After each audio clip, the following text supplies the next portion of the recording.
Hello, and welcome to episode 9 of my Gamedev Adventure series. So, I've been working on this game where you play as a mosquito. It's a stealth game, basically. You fly around, you're hunting for blood, you don't want to get seen. But up until today, there was no way to be perceived by people. I've been playing around a little bit with the AI perception component inside of Unreal Engine, but it wasn't really working for my purposes. It's a bit fiddly, and it wasn't very clear like where exactly the AI perception was coming from.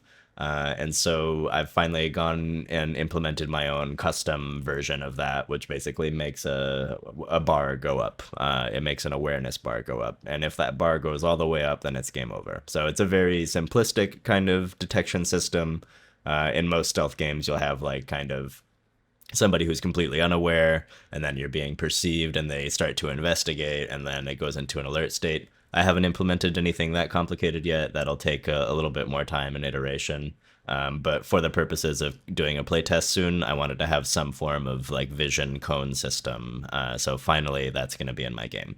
And then I've also kind of added a few things alongside that, like sound effects and collectibles. So I'll just get right into it and we can look at it. So to start with, we got the collectibles here.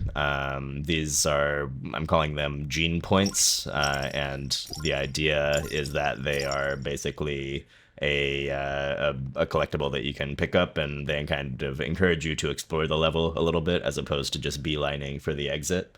Um, so that's a way to incentivize exploration and get you to kind of manage your resources a bit more. These are the vision cones that I was talking about.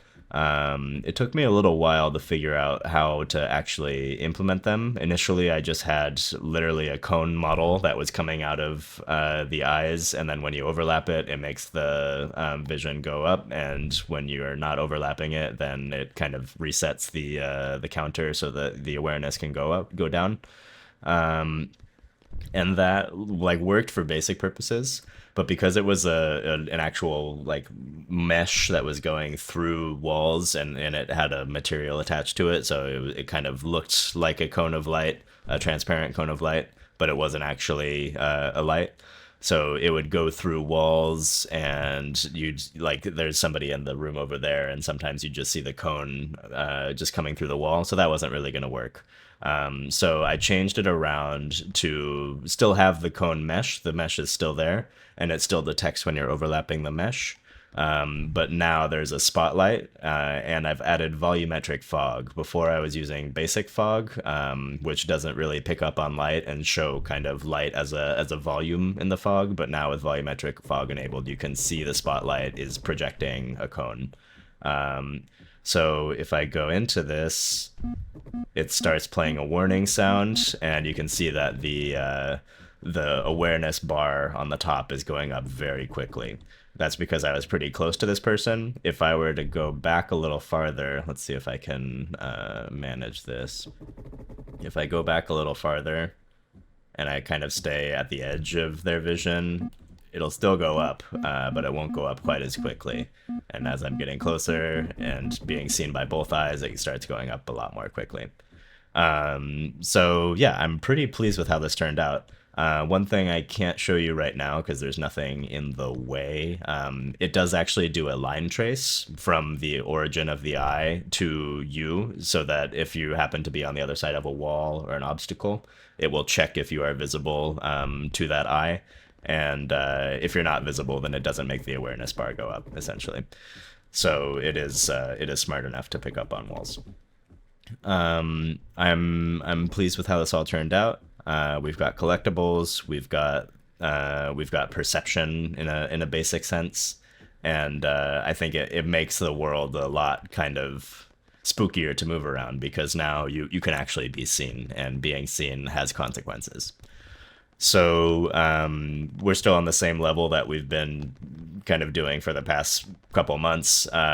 Tomorrow and Wednesday, I'm going to be building a second level, which I've already got a floor plan for. It's going to be a doctor's office. And with the doctor's office, I'm going to make it a little bit bigger and try to add a couple of new ways to navigate around the level or new challenges to overcome. And so that should be a good way to add interesting challenge to the game with time. So yeah, I'll be doing that over the next couple days, and then trying to do the playtest on Thursday and Friday. So yeah, if you haven't already, I put a form in the Discord, and I'll put one in the YouTube description here, and you can sign up to be a playtester.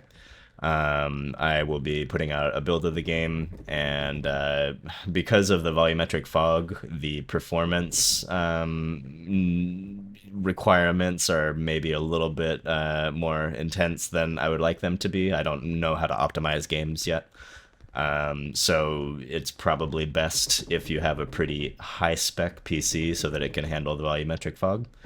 Um, but I'll try to test on a variety of devices as well, and see how it performs. Even though the polys are all even though the meshes are all pretty low poly, the volumetric fog is still very expensive. And I've got each one of these lights is casting shadows, which can also be very expensive. All right, so that's it. And next time I will come to you with playtest results and some sort of analysis of how my first playtest went, finally.